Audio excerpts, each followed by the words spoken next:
ఇక న్యూస్ వాచ్లో భాగంగా దినపత్రికల్లో ప్రధానంగా చోటు చేసుకున్న వార్తల విషయానికి వద్దాము. ఫస్ట్ ఆఫ్ ఆల్ ఆంధ్రప్రదేశ్ వ్యాప్తంగా ఉన్న దినపత్రికలో మెయిన్గా చోటు చేసుకున్న వార్తలు అంటే రోహిత్ అందిస్తారు. రోహిత్, సో ఆంధ్రప్రదేశ్ దినపత్రికలో ముందుగా ఆంధ్రజ్యోతి దినపత్రికలో ఏ వార్తలు మనకి కనిపిస్తున్నాయి చూద్దాం. ఆంధ్రజ్యోతి దినపత్రికలో నిన్న ఉపరాష్ట్రపతిగా హమీద్ అన్సారీ పదవి విరమణ చేశారు. ఆయన పదవి విరమణ చేస్తున్న సమయంలో కొన్ని వ్యాఖ్యలు కూడా చేశారు. ఇప్పటికీ ముస్లింలకి అభద్రత ఉంది అని. అయితే కొత్త ఉపరాష్ట్రపతిగా ఈరోజు ప్రమాణ స్వీకారం చేయబోతున్న వెంకయ్య కౌంటర్ కూడా ఇచ్చారు. అలాంటి పరిస్థితి లేదు అని. ఈ వార్తను మైనార్టీలు భద్రమే ప్రపంచంలోకెల్లా వారు ఇక్కడే క్షేమం అంటూ ఆంధ్రజ్యోతి ప్రచురించి ఇబ్బందికర అన్సారీ చేసిన వ్యాఖ్యలను కూడా ప్రచురించింది.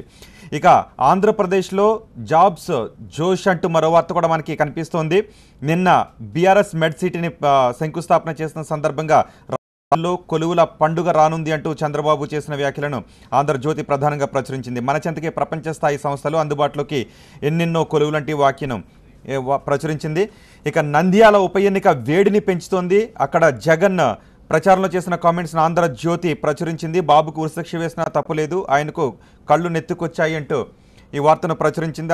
దానికి చంద్రబాబు కూడా కౌంటర్ ఇచ్చారు.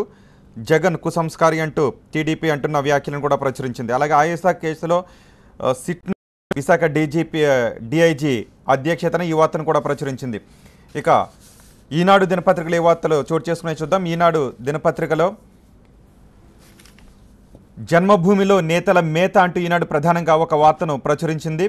జన్మభూమిలో ఎన్నో అవకతవకలు చోటు చేసుకుంటున్నాయి. ముఖ్యంగా నెల్లూరు లాంటి వార్తను ప్రచురించింది. అలాగే మరో వార్త మనకు కనిపిస్తోంది. ఆరోగ్య ఆంధ్రప్రదేశ్ వైపు అడుగులు పడుతున్నాయి. ఆరోగ్య ఆంధ్రప్రదేశ్ లక్ష్యం ప్రపంచమంతా అమరావతి వైపు చూడాలి అంటూ సీఎం చంద్రబాబు చేసిన వ్యాఖ్యలను ప్రచురించింది. ఇక నంద్యాల ఉప ఎన్నికల్లో టీడీపీ వైసీపీ మధ్య చోటు చేసుకుంటున్న వార్ను కూడా ప్రధానంగా ప్రచురించింది. చంద్రబాబు గురుశిక్ష వేసిన తప్పు లేదు అని జగన్ అంటుంటే ముఖ్యమంత్రిపై ఇంత దారుణ వ్యాఖ్యలు అంటూ సోమిరెడ్డి చేసిన వ్యాఖ్యలను కూడా ప్రచురించింది. ఇక సాక్షి దినపత్రికను చూస్తుంటే సాక్షి దినపత్రికలో తప్పు చేశావు చంద్రబాబు, నిలదీస్తూనే ఉంటాం, వైఎస్ జగన్మోహన్ రెడ్డి స్పష్టీకరణ అంటూ ప్రచురించింది.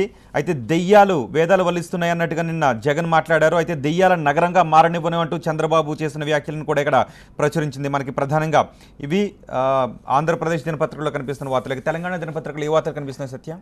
తెలంగాణలో నమస్తే తెలంగాణ చూస్తే ఒకే ఒక వార్తని ఆ దినపత్రిక వాళ్ళ ప్రధానంగా చూపించింది. జీవధారల తెలంగాణ. నిన్న ఎస్ఆర్ఎస్పీకి ఆధునికీకరణ పనులకు లేకపోతే రివర్స్ పంపింగ్ స్కీమ్ ద్వారా నీటిని నింపేతో చేస్తున్న పనులకు శంకుస్థాపన, ఆ తర్వాత పోచంపాడు సభకు హాజరయ్యని ఆ ఫోటోగ్రాఫ్ని ప్రచురిస్తూ నమస్తే తెలంగాణ కేవలం ఈ ఒక్కనే హైలైట్ చేస్తూ నమస్తే తెలంగాణ ప్రచురించింది. బట్ నవ తెలంగాణ విషయానికి వస్తే మాత్రం దాదాపు 15 వార్తలు మెయిన్ పేజీలో చోటు చేసుకున్నాయి. బట్ కామన్గా ఎస్ఆర్ఎస్పీకి సంబంధించిన వార్తే బ్యానర్ ఐటమ్గా కట్టి తీరుతాం, ప్రాజెక్టులపై కేసులేసిన భయపడను అంటూ కాళేశ్వరం నుంచి ఎస్ఆర్ఎస్పీని నింపుతా ఉంటూ కేసీఆర్ చేసిన కమెంట్స్ చూడొచ్చు.